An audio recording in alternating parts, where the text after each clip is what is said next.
late teenage years, when I was around aged 18, I suffered from disordered eating. Over the years, I've physically healed this, but I knew that there was deep emotional wounds that still lied within me.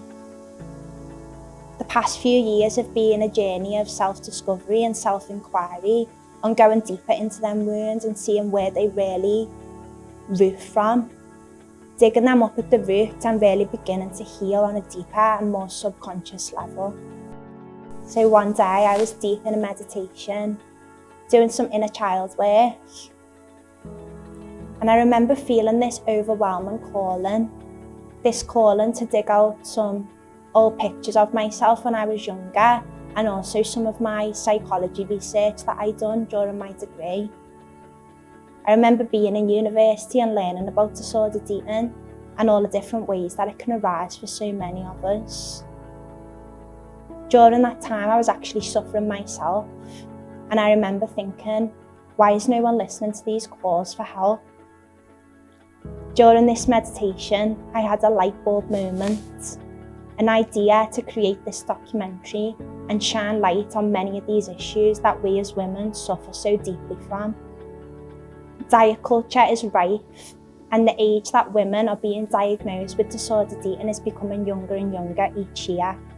However, at the same time, there's so many brave women all over the world coming out and speaking up about this. Today, I bring to you this documentary to show you some of the most vulnerable and open stories from amazing women doing amazing things. Back when I was in the depths of my disordered eating, this is something that I would have loved to see being shared. When I look back at the pictures of my younger self, I think, when did I lose that childlike energy and that playfulness? And when did I start to become suffocated by this restriction and pressure placed on us by society and its beauty standards? Standards that are often unrealistic and just not real. When did I start to shame myself and my body? When did I begin to start to want to shrink myself and make myself smaller?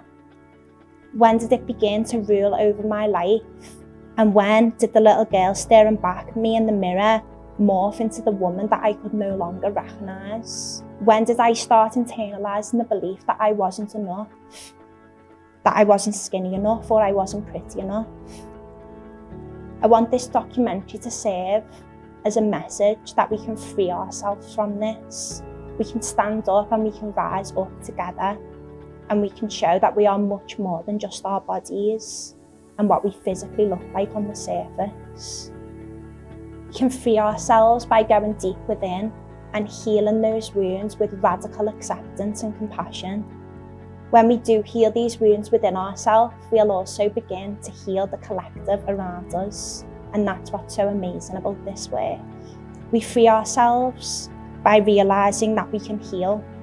We are so powerful, and it's the very power that is being suppressed. There is a reason for that. Over the past few years, I've learned to respect my body for what it can do for me, and not just what it looks like on the surface level. This is a huge journey for the majority of us, but it's one that we can definitely go through together. Is your is that on? That one? You turn that one on for her? Yeah. Yeah, perfect. Yeah. Yeah, ready when you are. Okay.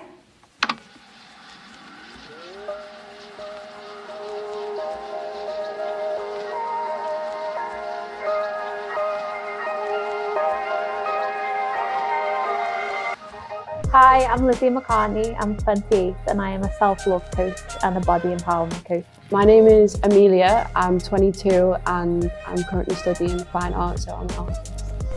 My name's Jamie. I'm 29 and I'm the founder of a supplement company called Body Food. Hi, I'm Ashley. I'm 27 and I'm a PhD researcher. Hello, I'm Rachel. I'm 25.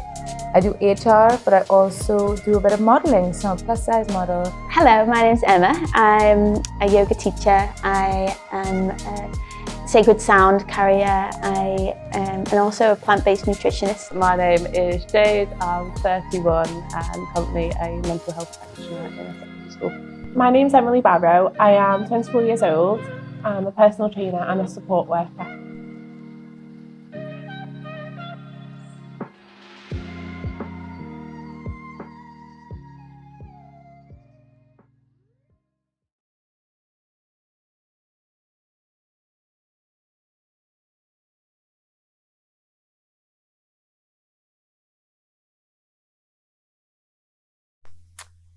never ending and something that we will never be able to achieve. I feel like the world is like fulfilled with faith and how we're supposed to be. And not everyone's fully true to themselves. Not everyone loves being in their own skin, which is fine because you do learn to love your own skin. But we're just absolutely swamped with like likes of Instagram, magazines, models, and we just absorb all this and then we forget to project who we actually are. For me, society always makes us strive for that idea of perfection, and it's so different to everybody else. So then when you think of a standard that we're all trying to fit into, it's different to everybody because it's based on what their perception is of beauty, what their perception is of perfection, what their perception of being enough is. So depending on your viewpoint and your perspective will depend on what you're striving for. And it's so different for everyone. I think like the whole world's gone to this like flawless standard, even like you find in the supermarket, you know, like 1 key carrots are discounted. You know, so it's like people have got this idea of beauty that it needs to look absolutely flawless, which for me, like 1 key carrots are beautiful. So like if you type in yoga on Google Images, it's loads of white women who are able-bodied and a similar body type, which, you know, like yoga means union and it's connection with everyone. And I think there's a lot of standards as well where it's like you have to look a certain way. And I think especially when it comes to like gender as well, because it's like, what does it mean to be feminine? What does it mean to be masculine? And, you know, I think that's something, because I do drag king, that's something that I'm kind of exploring with myself.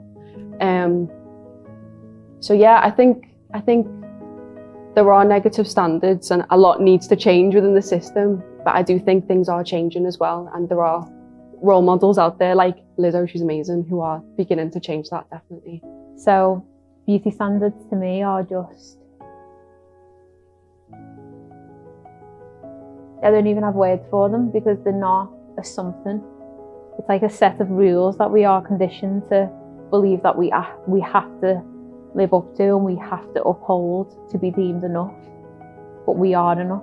So there's no words for me to put on them because the impact that they have is so detrimental to young girls, to young women, to older women.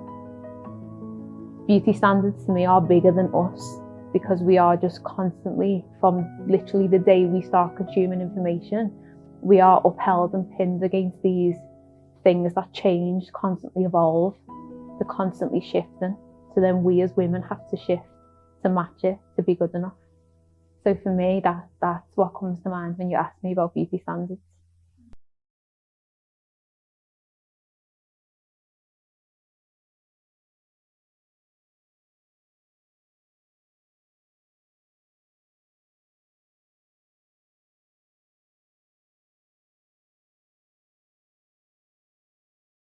As I was growing up, I think I just kind of knew, well, this is who I was. I like who I am.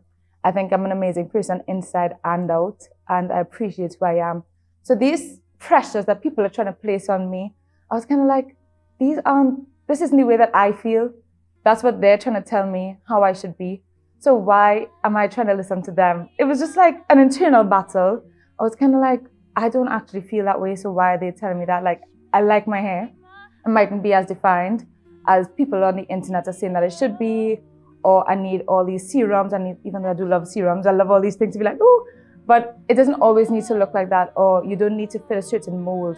And I just enjoy being me and free. So I think I had to unlearn a lot of things that people were always saying, or you saw in magazines, and I was just kind of like, okay. So I think it was something like just constantly learning, and I'm still learning in different ways. You might think that you always have it patterned, and then you'll see something and you're like, wow, I'm still kind of falling into that one mold of thinking that's the correct way to do that. And then you're like, actually, it's not. I think it's constantly growing and evolving. Coming back to myself through the practice of yoga. So it's like this full circle of, you know, using the practice of yoga and multiple other kind of spiritual practices that help me to return back to my true nature and to see beyond the illusion that is being created, because I'm coming back to what I know to be truth. So then you have this like awareness of this illusion that is being created, so that it shines light on that, so that I can step back from that and know that that's not truth, and yoga really is just presence with oneself.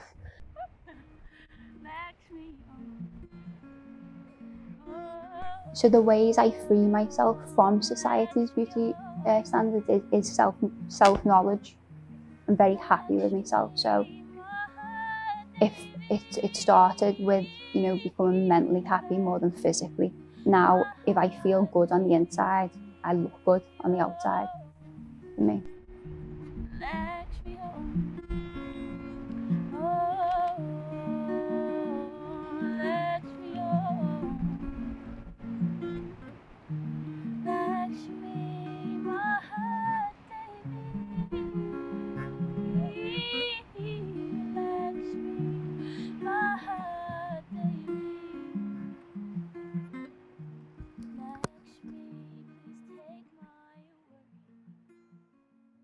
It's changed massively over the years.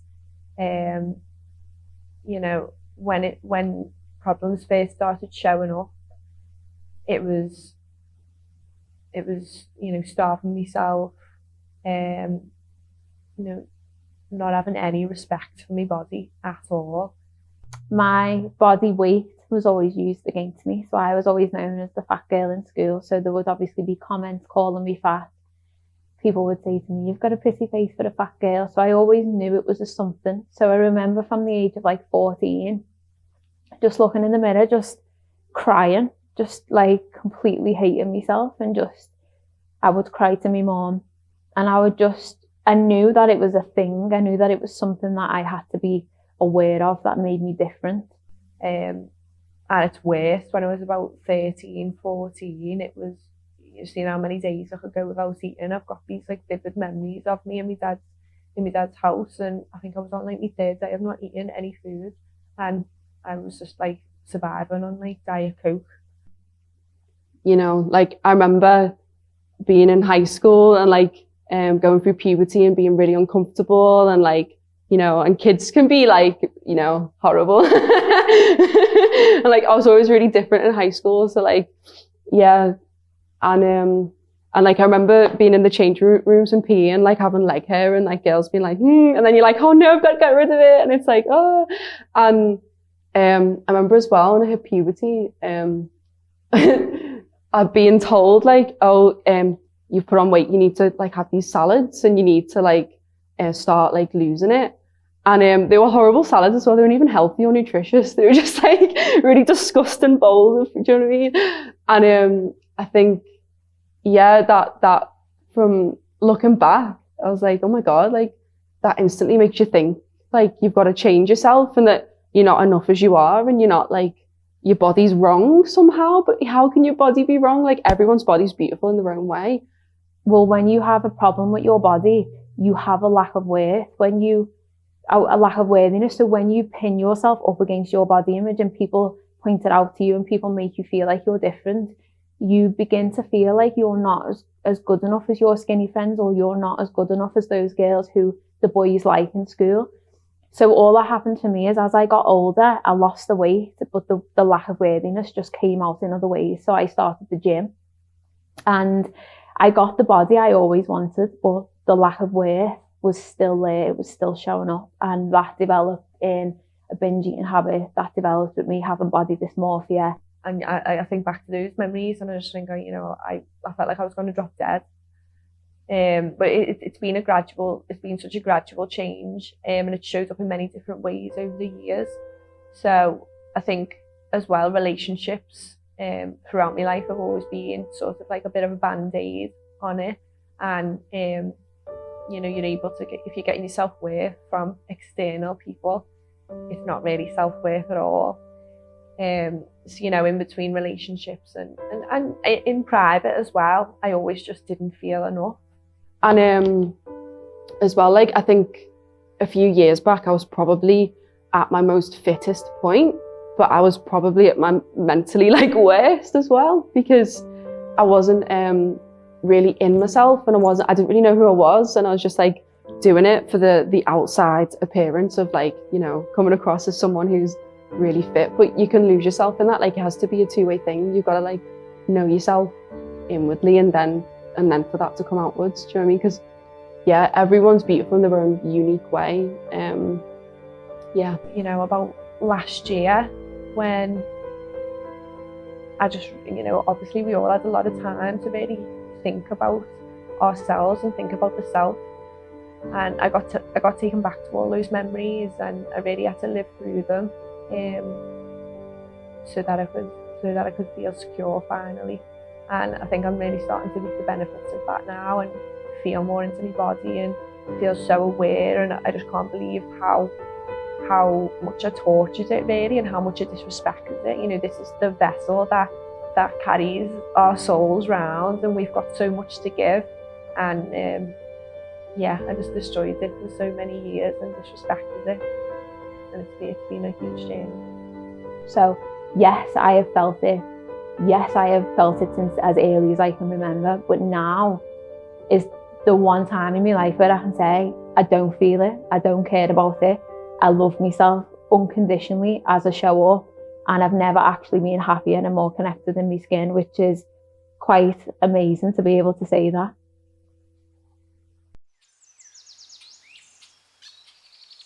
So I think that beauty in itself, beauty as a concept, is something that is extremely subjective. When you think about beauty and the standards that we hold and the ideals that we have about beauty, it very much sort of begins within the cultures that we sort of reside in, as well as our family units, as well as the societies that we grow up in. So when you think about sort of like family relationships and ideals itself, you know, it even starts in conversations with your parents and their friends, you know, oh God, I lost weight last week, you know, oh, I did this diet last week and I lost loads of weight. And it's something that we don't even realise becomes primed in our own conversations with people and in our own mindset. When you think about culture and society, I mean, culture itself, it's so diverse in its own sort of perceptions of beauty. If you think about Asia, for example, you know, having pale skin is something that is classed as beautiful. In Africa, being a bigger woman is something that's classed as beautiful because you're seen as someone who is successful, because you can afford to have lots of food and, you know, you're abundant in that. So therefore you being bigger is seen as beautiful, and it's seen as something that should be aimed for. So it's so fascinating to think about beauty in that way, because it's ever changing and it's something that is so dynamic. And because of that, the expectations that we have of our own selves and the standards that we set are massively and can be really massively detrimental to our mental health and our well-being, because we're trying to always strive for something which is constantly evolving, constantly changing, and if anything, so hard to actually reach. So I think that, you know, culture, society, family relationships, friendships, all of those things have such an enormous impact on beauty standards, and as a result, our mental health and our well-being. So I think more than anything, it's important to not only be aware of that and recognise that, but also be grateful and appreciative of the fact that our society and our culture as a whole is really starting to embrace body positivity and really try and share messages about the importance of accepting that imperfection is the norm.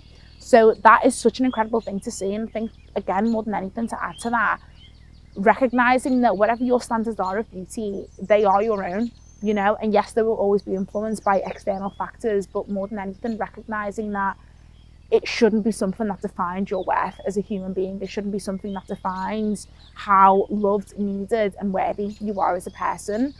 Because, you know, just being human, regardless of what you look like, regardless of your body shape, regardless of how many stretch marks you have on your body, it doesn't matter. And somebody out there, you know, in some sort of society, in some sort of culture, in our own, in your family relationships and your friends, we see that as beautiful. We see that as who you are. We see that as something that is connected to your own beauty as a whole, rather than just, you know, this one defining factor, which again is so massively determined by a society which puts pressure on us to be perfect in every single individual way.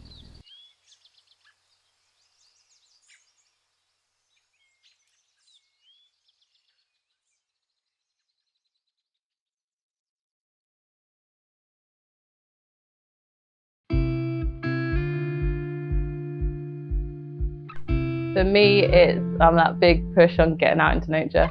So disconnect yourself from society norms, from cultural norms. Put yourself in nature, put yourself in a surrounding where you're learning to accept your body for what it does rather than how it looks. In nature, you're kind of cued in to listen to your senses. So what can you see, what can you feel, what can you touch? The daily practices I do to keep in touch with self-acceptance and self-love is, again, with having my daughter, I teach her to love herself unapologetically. Like, we do daily affirmations. She says, I am my own best friend.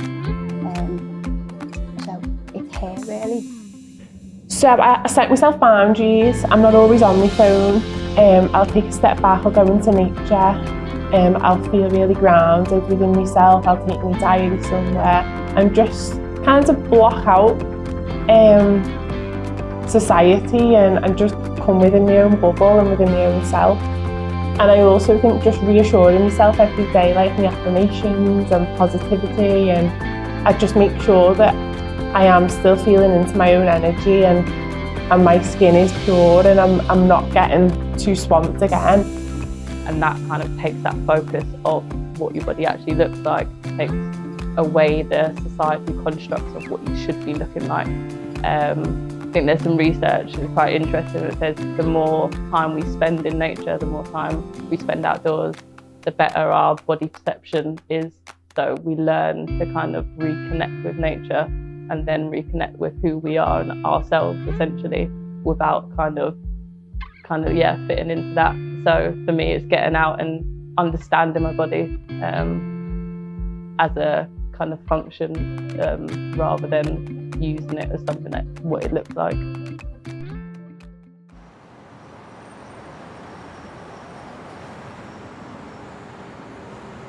So I guess a side effect of being in the city so much is that we can feel really quite disconnected from our true selves and also from nature. So coming out into nature and feeling this deeper connection to who we are is just so important, because we can learn a lot from nature, and I always say this, and really the illusion that's being placed upon us is that we're separate from nature, but when we peel all that back, we realise that we're not actually separate from nature, and the things that make up nature also make up who we are as a person. And I think just knowing that and having that faith and trust and belief in that is what will really help us to heal on so many levels. And when we've interviewed these amazing women and we've found out about their lives and what's influenced them, we see that everything is so interconnected and nothing is really separate at all. So I think it's all about just letting go of that illusion that things are separate, and really that stems from the mind knows separation. But when we drop into the heart and we drop into intuition, we know nothing but unity in that space. So I think it's all about coming back to that and coming home to that and having empathy and kindness and compassion for everybody's situation and everybody's life path, because everyone is truly on their own path.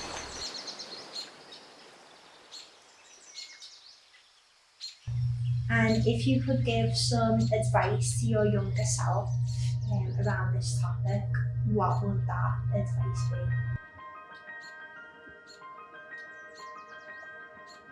Amelia, you're a quirky, unique person, and that is okay. You just need to keep being yourself. It might be a little rough now, and it might get rough again, but you'll be okay because you're resilient and you're very strong. You are so whole, you are so beautiful as you are in every moment. You don't need to seek anything else other than what you are in every single moment that arises. Just accept yourself for who you are, and also never be afraid to say no. Don't let anyone else's insecurities become contagious. I think I just really want to give her a hug, and I don't want to change the trajectory of my life, because I love that I've sort of remembered who I am through these struggles. Celebrate your uniqueness. No one else is you, so embrace who you are. I think if I could give one piece of advice to my younger self, it would just be that she is enough, and she is more than what people like to believe that she is, and she is worth so much more. And just know that, yeah, if you keep being true to yourself, no matter what that is, you'll find you're proud later on in life. So. Another thing I would say is like stay within your magic and don't go off how you look, go off how you feel. And even though you are very caring and soft and mushy, you're good, and you will get through everything that's coming your way. So I think for me, if I could go back and speak to that girl who is 14 and was crying in a bedroom over not liking her body, I would just tell her that you are so much than your body. Like, just wait till you're older. Like, you're so powerful, you're so wise, you're so fucking beautiful and incredible. A body is not just how it looks in clothes or what weight you associate to it or what dress size it is. It's the tool that wakes us up every single day. It's what gives us life on this earth. Like, it's so much more than just a weight on a scale. And I think when you begin to look at your body like that and you tune into gratitude for your body, it's hard for you to hate your body, or it's hard for you to stay in that negative space with your body, because just waking up is a blessing and we take that for granted. Everyone being able to watch this now, your body is healthy, that you can sit and watch this. You should be grateful for that.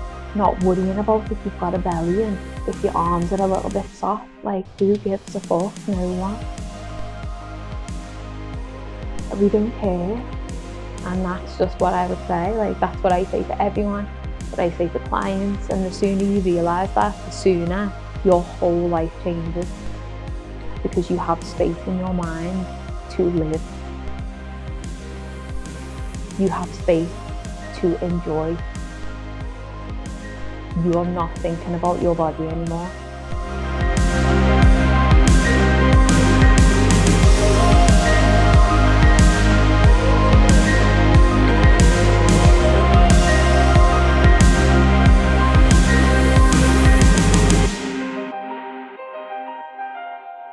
And that's when you truly take your power back.